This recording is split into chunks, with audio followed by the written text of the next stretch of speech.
Cyclecast is an indoor cycling workout app. It brings spinning style classes to your iPhone. Let's take a look at the description. Basically, you have an instructor. You choose ride times of 20, 45, or 60 minutes. You press play, and the class will play with music in the background. There's a 30-day free trial, after which you pay $10 a month, and there's an annual discount.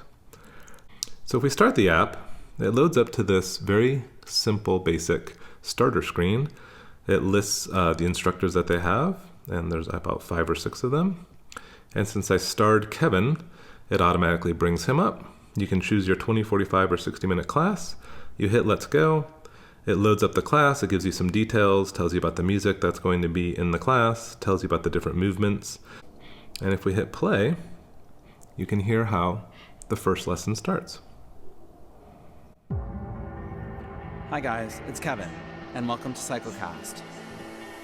If this is your first ride, please make sure you check out the ride guide to get your bike set up. Also, make sure you link up with Apple Health to track your results. So I'm going to pause it there. I don't want to use too much of that commercial music in this recording.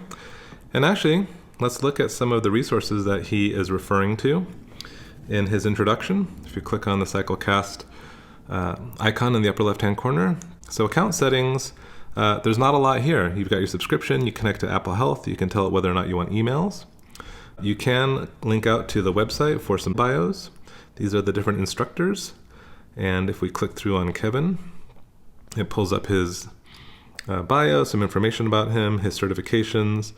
And there's also this link, it's buried a little bit, but it's a useful link of the standard post spinning class stretches that are going to be a good thing to do. Ride guide, if you've never done a spinning class, you might not understand all of the intricacies of tuning the bike to your body, but also the different kinds of things that they're going to call out during the class. There's some FAQs. They're pretty handy to read.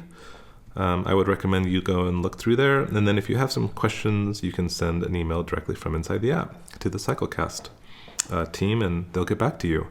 I know that because I did it. In fact, I had some questions. The beauty of this app is that it's very simple. This is the entire interface for the application.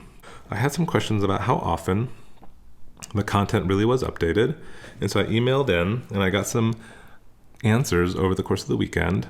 The 20 and 45-minute classes tend to be the most popular among the users of the app. The 60-minute classes are updated a little bit less frequently, but for the most part, the 25 and 40-minute classes get added to on a weekly basis for all the instructors, and all the old classes still stay in their library. So if you go to Kevin and you pick a 20-minute class, and you come back tomorrow, you're going to get a different one, and it's going to keep pulling from the archives. So you're always going to have a different class, there's going to be different music, so you're not going to be repeating the same class over and over again.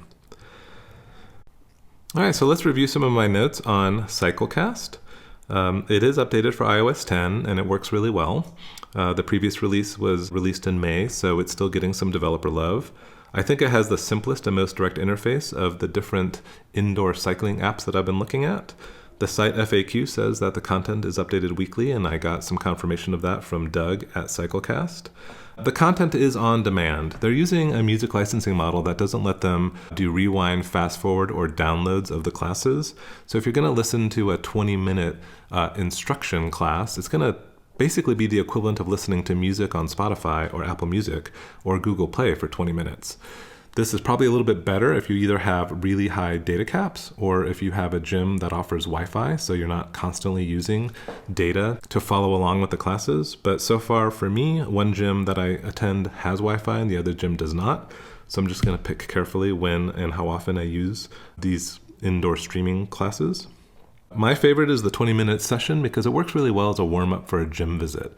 If I'm going there to lift or do other things, a 20-minute cycling warm-up is a pretty intense way to get the body, warmed up and activated. I also think that if you work in a gym that has additional equipment like either the manual treadmill or the air bike, you could probably, if you have some experience and understand how these classes are structured, use these classes on other kinds of equipment as well. They do have a day free trial, then the subscription automatically kicks in. So if you want to give it a try, just remember to go within 30 days and cancel it if you don't want to continue to pay for it. We're going to go ahead and review some other cycling apps in the coming weeks. The ones that I have scheduled right now include SkyFit and Peloton. I've had trouble with ActiveX with audio management on the beta version of iOS 10 that I happen to be running on this phone. I hope to clear that up and include that application in a future review video as well.